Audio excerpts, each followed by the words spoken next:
You'll recognise the eyes. You'll know the cheekbones.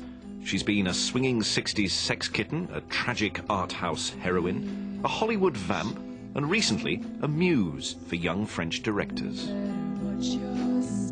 For 40 years, Charlotte Rampling has offered a rare combination of sexual allure and emotional depth. Woody Allen cast her as his perfect woman. Dirk Bogarde was transfixed by her gaze. For me, she's the first woman I can distinctly remember seeing naked. Blessed with an uncanny beauty, Rampling has been happy to exploit her natural gifts, but somehow she always seems in charge. 'Cause everybody knows There's a famous still picture of you by Helmut Newton, which I think is called Charlotte Rampling in the Hotel du Nord, which is you sitting on a table with a cigarette and a glass of wine, and you're naked and you're looking over your shoulder. Now, how did that make you feel? What was interesting in that, because Helmut Newton then went on to do an enormous amount of nude photography, but it was his first nude and it was my first nude. There's no exploitation in it. It's just about being. And I happen to be naked. Is that what the photograph is to you? Because I'm very interested, because to me, I remember seeing it, probably when I was too young for such things, and it was really unnerving. Was it? Yeah. Why would that have been? Well, I'd like to ask you why. I don't know. Well, I think it's unnerving because precisely you are not a naked woman like most naked women are seen. You're telling me I can't really look. Yeah.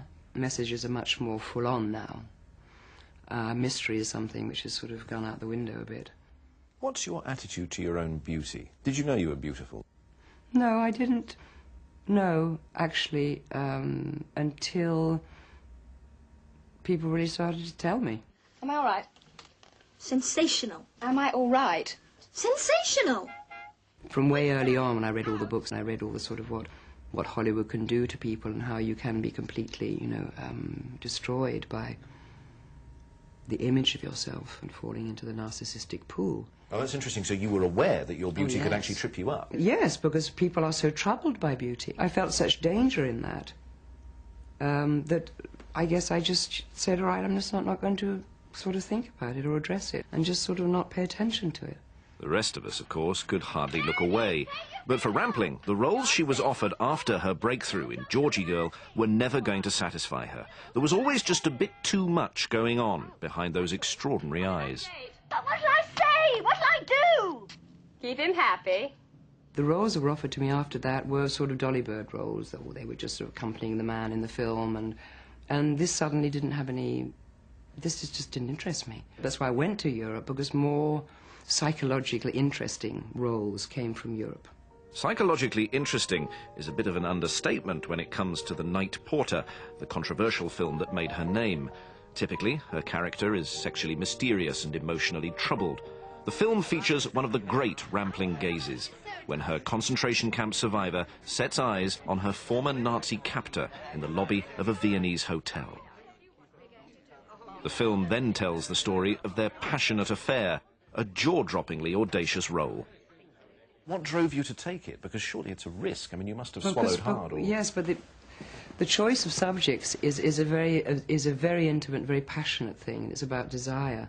The important roles that I've had have all had the same theme. It's about psychological complexity, and it's about being broken and perhaps being able to rebuild. It's about daring to show human failure and the human condition, perhaps in not a very, you know, flattering or valorizing way, but it's daring to show how people are.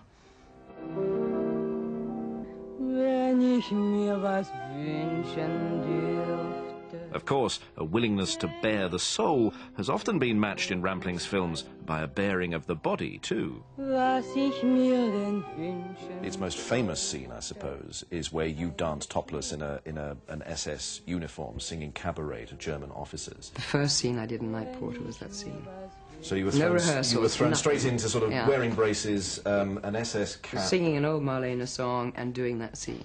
Tell me your dream. It's a scene that has seeped into pop culture, such a visual shorthand for sexual taboo busting that Madonna paid homage in her banned video for Justify My Love. Madonna wanted Dirk to go and do a show with him, you know, with the braces and the hat. So Dirk Bogarde, as seen in The Night Porter... She actually contacted Dirk Bogarde, yeah. What did he say? Well, he's a gentleman, so I won't say In recent years, Rampling's brand of sexually confident characters with troubled depths has found a new audience in France, with a succession of leading roles unimaginable in Hollywood. What is the problem with Hollywood, that a woman ceases to be sexual and ceases to be given interesting roles beyond a certain age, beyond 35 Well, I mean, or 40? there are roles for women of a certain age in America, but there is a kind of fatwa that went out and still is there, that they feel that sexuality in films is only bankable when the sexuality is very young. And unfortunately, if it's only young people, then older people are going to be excluded from a lot of films because, you know, they're saying, well, look, I'm in my 40s and my 50s and I'm still feeling great. You know, why aren't the films talking about us, talking about women of that age? But in Europe, we do that. The latest example of late-period Rampling is Heading South, about middle-aged women enjoying sex tourism with young men in Haiti. Again, it's a tough subject and a strong central character.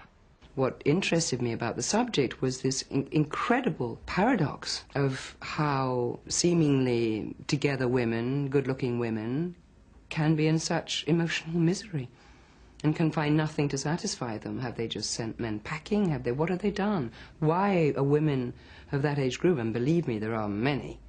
This is not a story. This is not fiction. This is about reality. I'm going to let you in on something. I'm crazy about love. Sex and love. I'm not really sure anymore. I always told myself that when I'm old, I'd pay young men to love me. I just didn't think it was going to happen so fast. Why are you so attracted to difficult subjects, awkward, complex characters, often taboo subjects as well? Seems to be a drive in you towards that. Do you know why? No, I don't. But you enjoy doing it? Enjoying's not the word, but I have to do it. When I choose a role, it does correspond to something that I'm going through at that time, or something that I have gone through, or something that has sort of a calling. I mean, it's not even in analytical terms. It's something that actually just sort of hits me there and makes sense, and I want to express it.